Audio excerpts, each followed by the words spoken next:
Martha Lewis adjusted the hem of a dress under the dim light of her modest apartment. As a seamstress, every stitch mattered, not just for her work, but for survival. Her fingers trembled slightly, not from exhaustion, but from worry.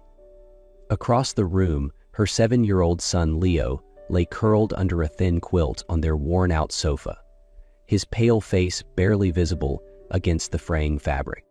"Mom?" Leo's weak voice broke the silence. Martha immediately stopped what she was doing and crossed the room to him. "Yes, sweetheart?" she asked, kneeling beside him. Her voice was gentle, masking the fear that tightened her chest. "Is it still raining?"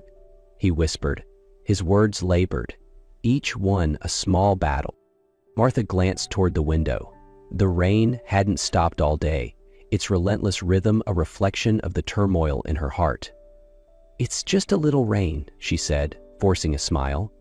"Maybe when it clears, we can go look for a rainbow." Leo managed a faint smile, his eyelids fluttering shut as if he were conjuring the image. But Martha couldn't ignore how frail he looked, how shallow his breaths had become. She pressed her hand gently to his forehead, feeling the heat of his fever. Her heart sank further. The night dragged on, each moment filled with the rhythmic drip of rain and Leo's labored breathing. Then, without warning, his tiny body was seized by a violent coughing fit. Martha sprang into action, holding him upright, urging him to breathe. When the fit subsided, Leo slumped against her, his strength spent.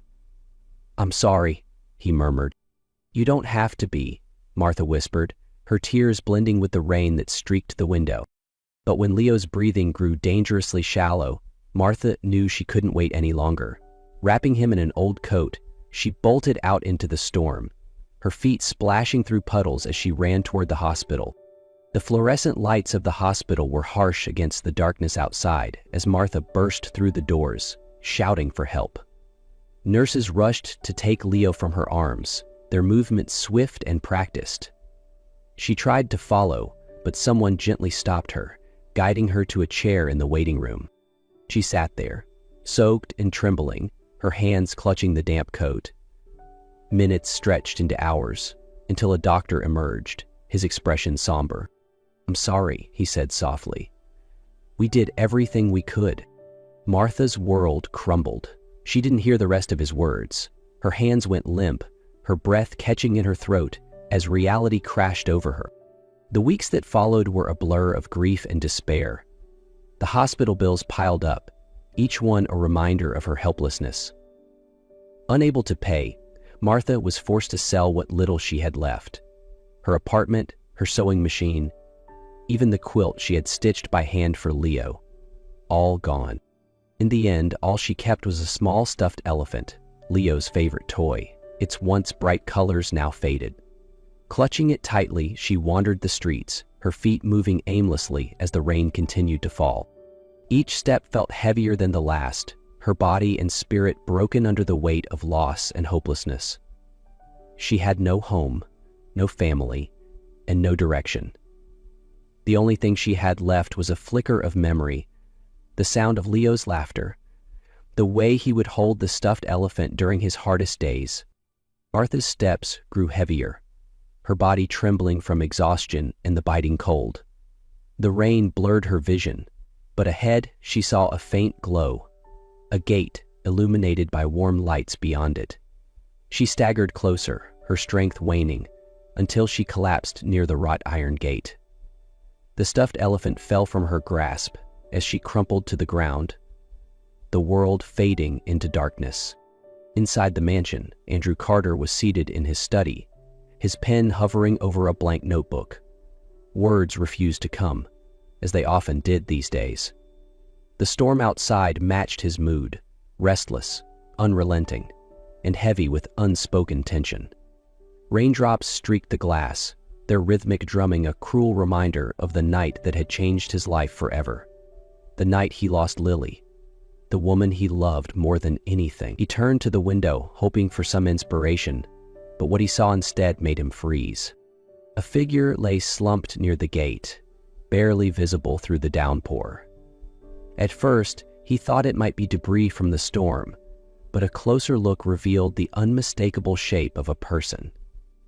Without hesitation, Andrew grabbed his coat and stepped into the storm, the cold rain drenching him instantly. When he reached the gate, he found a woman curled on the ground, her clothes soaked and her hair plastered to her pale face. In her limp hand, she clutched a small stuffed elephant, its faded fabric telling a story of love and loss. "Miss?" Andrew called, his voice steady but urgent. The woman groaned faintly but didn't respond. Andrew hesitated, weighing his options. Bringing a stranger into his home was risky, but leaving her here in this storm wasn't an option he could live with. Carefully, he lifted her into his arms. She was frighteningly light, her body limp as if the weight of the world had finally crushed her. The warmth of the mansion enveloped them as Andrew carried the woman inside, laying her gently on the leather couch in his study. Her soaked clothes left dark stains on the cushions, but Andrew paid them no mind. "Teresa?" he called, his voice echoing through the spacious hall. Moments later, his housekeeper appeared, her eyes widening at the sight of the unconscious woman. "Mr. Carter, who is this?" "I don't know," Andrew admitted, shrugging off his wet coat. "I found her collapsed near the gate. She needs help." Teresa nodded without question. Years of service had taught her to act first and ask later. She fetched towels and a blanket, and together they dried the woman as best they could and wrapped her in warmth. As Teresa worked, Andrew noticed the stuffed elephant still clutched in the woman's hand. He gently pried it loose, setting it on the coffee table beside a photograph that had fallen from her coat pocket. The image was of a young boy, his smile bright despite the thinness of his face. Andrew felt a pang of something he couldn't quite name, compassion perhaps, or a sense of familiarity with the pain etched into the small memento. "She looks exhausted," Teresa murmured, smoothing the blanket over the woman. "But I think she just needs rest." Andrew nodded. "We'll see how she's doing in the morning." Martha stirred hours later, her eyelids fluttering open to an unfamiliar room bathed in the warm glow of a fire. Panic surged through her as she bolted upright, the blanket slipping from her shoulders. Her gaze darted around the room until it landed on a man seated in an armchair across from her. "Where am I?" she croaked, her voice hoarse and trembling. "You're safe," the man replied, raising a hand in a calming gesture. "You were outside my gate during the storm. I brought you here." Martha's hands gripped the blanket tightly as suspicion flickered in her eyes. "Why?" Andrew leaned back, his expression calm but unreadable. "Because leaving you out there wasn't an option." Martha studied him, searching for any hint of pity or malice, but found only quiet sincerity. Her shoulders sagged slightly, though her grip on the blanket remained firm. "I didn't mean to end up here," she murmured, lowering her gaze. "You don't have to explain," Andrew said softly. "Just rest. You've been through enough." Before Martha could respond, a small voice interrupted them. "Daddy?" She turned to see a little girl standing in the doorway, clutching a stuffed rabbit to her chest. Her dark curls framed bright, curious eyes that lit up when she saw Andrew. Andrew's expression softened. "Emily, come here." The girl hesitated, her gaze darting to Martha. "Is she the lady from outside?" "Yes," Andrew said with a nod. "She'll be staying with us for a little while. Emily, this is..." "Martha," she said quickly, her voice still guarded. "This is Martha," Andrew continued, "and this is my daughter Emily." Emily offered a shy smile. "Hi, Martha. This is Mr. Buttons." She held up the rabbit as if introducing an old friend. Despite herself, Martha felt a faint smile tug at her lips. "Hi, Mr. Buttons," she replied softly. As the fire crackled and the storm raged outside, Martha felt a small flicker of warmth, a fragile reminder that even in the darkest moments, kindness could find its way through. Little did she know this encounter would change her life forever. The morning sunlight filtered through the tall windows of the mansion's dining room, casting a soft glow over the polished wooden table. Martha sat awkwardly at one end, a steaming cup of tea cradled in her hands. She still felt out of place in the opulent surroundings, the warmth of the fire and the aroma of freshly baked bread clashing with the cold, empty ache in her chest. Across from her, Emily swung her legs beneath the chair, her small hands clutching Mr. Buttons tightly. The girl had a brightness about her that reminded Martha painfully of Leo. "Do you like your tea?" Emily asked, her voice cheerful yet tentative. Martha nodded, offering a faint smile. "It's lovely, thank you." Emily grinned and turned to Andrew, who entered the room with a tray of pastries. He placed them on the table and sat down, his gaze briefly lingering on Martha. "How are you feeling this morning?" he asked, his tone gentle but firm. Martha hesitated, her fingers tightening around the cup. "Better," she said finally. "Thank you. For everything." Andrew waved off her gratitude. Anyone would have done the same. Martha looked down, unsure how to respond. She didn't believe that, not after everything she'd been through. Over the next few days, Martha began to recover physically, though the weight of her grief remained. Emily, with her boundless curiosity, often drew her into conversations. The little girl's questions were innocent, but probing, slowly unraveling Martha's guarded demeanor. One afternoon, as they sat in the garden, Emily coughed lightly, a small, dry sound that made Martha freeze. "Are you okay?" Martha asked quickly, her voice tinged with concern. Emily nodded, brushing it off. "Just a little cough. Daddy says it's nothing." But Martha couldn't shake the unease that crept into her chest. She recognized the signs, the slight wheeze in Emily's breath, the faint flush on her cheeks. Memories of Leo flooded back unbidden, and her stomach twisted. Later that evening, Martha found Andrew in his study, seated before the crackling fire. She hesitated at the doorway, unsure if she should intrude. "You don't have to stay in there," Andrew said without looking up. "Come in." Martha stepped inside, her hands clasped tightly in front of her. "I wanted to talk to you about Emily." Andrew set down his pen and turned to her, his expression shifting to one of mild concern. "What about her?" "She mentioned her cough earlier," Martha began carefully, "and I've noticed a few things. The way she breathes, the color in her cheeks. I don't mean to alarm you, but it could be something serious." Andrew's brows furrowed. "Her doctor said it was just a mild cold, nothing to worry about." Martha shook her head. "I've seen this before. My son Leo—" Her voice caught, but she pushed through. "He started with similar symptoms, and I didn't act fast enough. Please, Andrew, have her checked by a specialist." The mention of Leo made Andrew pause. He studied Martha's face, the pain etched into every line. Finally, he nodded. "I'll make an appointment first thing in the morning." That night, as the house settled into quiet, Martha sat in the guest room, staring out the window. The rain had returned, its soft patter against the glass mirroring her restless thoughts. She clutched the stuffed elephant she had kept from Leo, her thumb tracing the worn fabric. Images of him filled her mind, the way he'd smiled despite his illness, the way he'd clutched the elephant during his worst days. "I'm not going to let it happen again," she whispered, her resolve hardening. The following day, Martha accompanied Andrew and Emily to the specialist. The waiting room was eerily quiet, the ticking clock amplifying the tension in the air. Martha sat beside Emily, holding her hand as they waited for the results. When the doctor returned, his expression was grave. "Emily's condition is more serious than we initially thought. She has a rare illness that's putting strain on her lungs and other organs.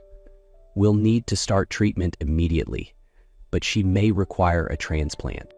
Andrew's face paled. "A transplant? How soon?"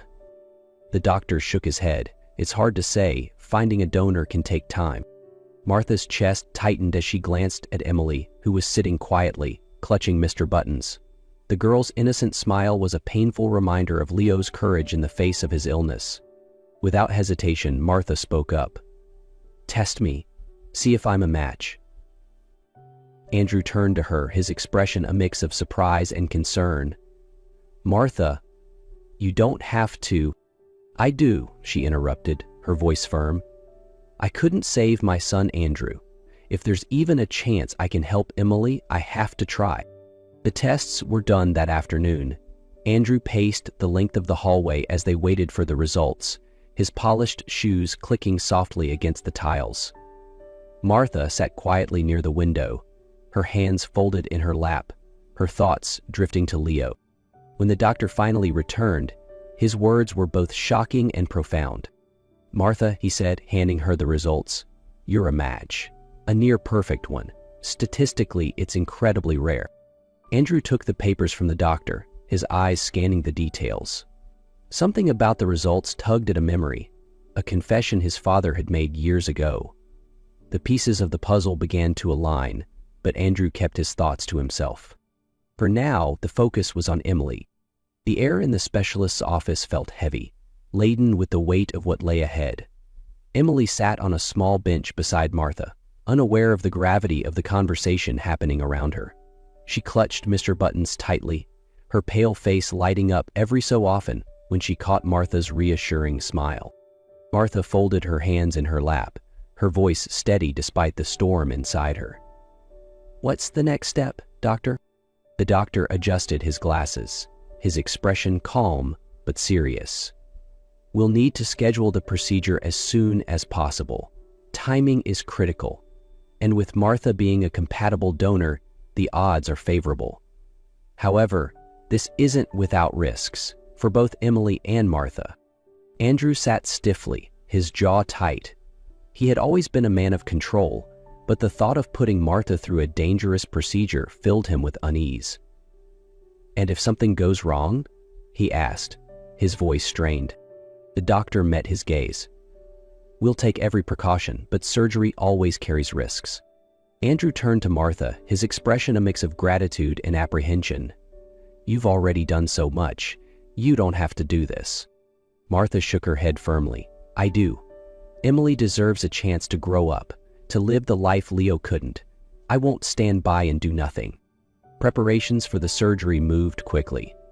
Back at the mansion, Martha found herself spending as much time as she could with Emily, savoring the little moments, her laughter, her curiosity, the way she clung to Mr. Buttons. One evening, Emily tugged on Martha's sleeve. "Will it hurt?" she asked softly, her wide eyes filled with innocence. Martha knelt down, brushing a curl from Emily's face. "It might hurt a little at first, but then you'll feel so much better, and I'll be right here with you the whole time."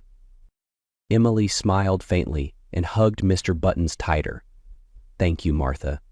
Daddy says you're really brave." Martha's throat tightened, but she smiled back. "You're the brave one, Emily." Andrew watched the interactions from a distance, his thoughts churning. He had always admired Martha's resilience, but her willingness to risk everything for Emily stirred something deeper. The results from the compatibility test still weighed heavily on him, the numbers pointing to a truth he couldn't ignore. Late one night, he stood in his study, staring at the DNA results. The near-perfect match wasn't just a coincidence. It was confirmation of a possibility that had lingered in his mind ever since he learned about Martha's past. His father's confession echoed in his thoughts. "There's a child out there, Andrew, one I never had the courage to claim." Could Martha be that child? Andrew hesitated, torn between the need for answers and the risk of disrupting everything. With a deep breath, he set the results aside. For now, Emily's health was the priority. The morning of the surgery arrived quickly. The hospital was a flurry of activity as doctors and nurses prepared both Martha and Emily. Andrew stood in the hallway, watching as Martha was wheeled toward the operating room. She caught his gaze and gave him a faint smile. "Take care of her while I'm under." Andrew nodded, his throat tight. "I will. And thank you, Martha, for everything." Martha's smile softened, but her voice was resolute. "Just make sure she gets better." Hours passed in agonizing silence. Andrew sat in the waiting room, his hands clenched together as he stared at the floor.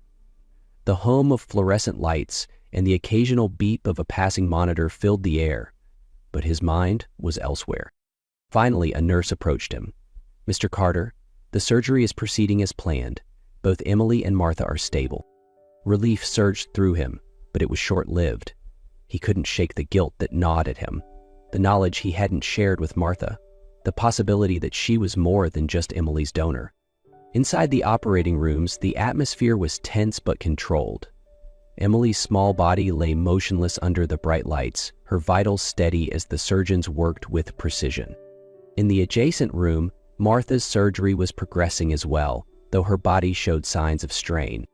"BP is dropping," one of the nurses announced. "Stabilize her," the lead surgeon ordered. "We're almost finished." After what felt like an eternity, the procedures were completed. Emily's new tissue was successfully grafted, and Martha's condition, though fragile, had stabilized. When the doctor approached Andrew later, his expression was a mix of relief and caution. "The surgery was a success," he said. "Emily is already showing signs of improvement, but Martha, she's in a coma. Her body needs time to recover, and we'll monitor her closely." Andrew exhaled sharply, his emotions crashing over him in waves.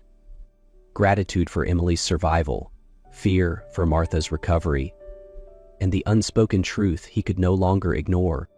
The hospital room was quiet except for the soft, rhythmic beeping of the monitors. Emily lay peacefully in her bed, her color already improving. Andrew sat beside her, his hand gently resting over hers. He had spent every moment since the surgery by her side, unable to tear himself away. "Daddy?" Emily's voice was faint but steady, her eyelids fluttering open. Andrew leaned closer, his heart leaping at the sound. "Emily, sweetheart, you're awake." She smiled weakly, her fingers curling around his hand. "Is Martha okay?" Andrew hesitated, unsure how to explain. "She's resting," he said finally. "She's very tired, but she'll be okay. She did something very brave for you." Emily's small face lit up with a mix of admiration and wonder. "She's like my hero," she murmured, her voice trailing off as sleep claimed her again. Down the hall, Martha lay motionless in her bed, her face pale but peaceful. Andrew stood at the doorway, the DNA results clutched in his trembling hand. He had reread them so many times he could recite every word, every percentage. The truth was undeniable. Martha wasn't just Emily's savior. She was his sister. Taking a deep breath, Andrew stepped into the room. He pulled a chair beside Martha's bed and sat down, the weight of the revelation pressing heavily on him. "Martha," he said softly, his voice barely above a whisper. "You've already given us so much, but there's something you need to know. Something I should have told you before."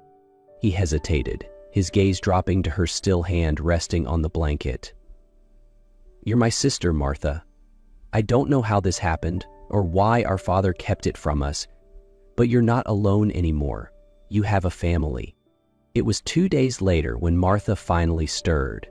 Her eyelids fluttered open, and the blurry world around her began to take shape. Andrew was at her side immediately, his expression a mixture of relief and joy. "Martha," he said, leaning forward, "you're awake. How do you feel?" She blinked at him, her voice hoarse. "Emily, is she okay?" "She's fine," Andrew assured her, his voice warm. "The surgery was a success. She's already getting stronger." Martha exhaled a soft sigh of relief, her body sinking back into the pillows. "Thank God," she murmured. Andrew hesitated before speaking again. "Martha, there's something I need to tell you. It's about the compatibility test. And about us." Her brow furrowed in confusion as she turned her gaze to him. "What do you mean?" Andrew reached into his pocket, pulling out the folded DNA results. He handed them to her with trembling hands. "You're my sister," he said, his voice steady but filled with emotion. "Our father, he had another family, a secret he kept from me. I didn't know until now, but the results confirmed it. You're not alone anymore, Martha. You have me, and you have Emily." Martha stared at the paper, her fingers trembling. Tears welled in her eyes as the words sank in. I don't know what to say," she whispered. "You don't have to say anything," Andrew replied gently. taking her hand. "Just know that you're part of our family now. You always will be." Later that day, Emily was wheeled into Martha's room, her small face lighting up when she saw her. "Martha!" she cried, her voice filled with joy. Martha's tears spilled freely as she reached for the little girl, her heart swelling with a mixture of relief and love. Emily climbed onto the bed carefully, wrapping her arms around Martha. "Daddy said you're my aunt," Emily said, her smile wide. "That means we're family." "Yes, sweetheart," Martha said softly, her voice trembling with emotion. "We're family." Andrew watched the two of them, his heart full for the first time in years. They had endured so much pain and loss, but together they had found something beautiful, a new beginning. Months later, life at the Carter estate had settled into a peaceful rhythm. Emily, now full of energy and health, ran through the garden chasing butterflies, her laughter filling the air. Martha watched from the porch, a soft smile on her face as she sipped tea. Andrew joined her, carrying a plate of freshly baked cookies. "She's like a completely different child," he said, his gaze following Emily. "She's thriving," Martha replied, her voice warm, "and I feel like I've found my place again." Andrew nodded, his expression thoughtful. "You've brought more to this family than I can ever repay. You've shown me what it means to be connected, to care for someone without hesitation." Martha looked at him, her eyes reflecting the same gratitude. "You gave me a chance to heal, Andrew, to find joy after so much loss. I'll always be thankful for that." As the sun dipped below the horizon, Emily ran to them, breathless but beaming. "Come on, let's watch the sunset together," she exclaimed. Hand in hand, the three of them walked toward the hill overlooking the estate. The golden light bathed them in warmth, and for the first time in years, Martha felt truly at peace. She had found not only a new family, but also a new beginning, one filled with love, hope, and the quiet beauty of life moving forward.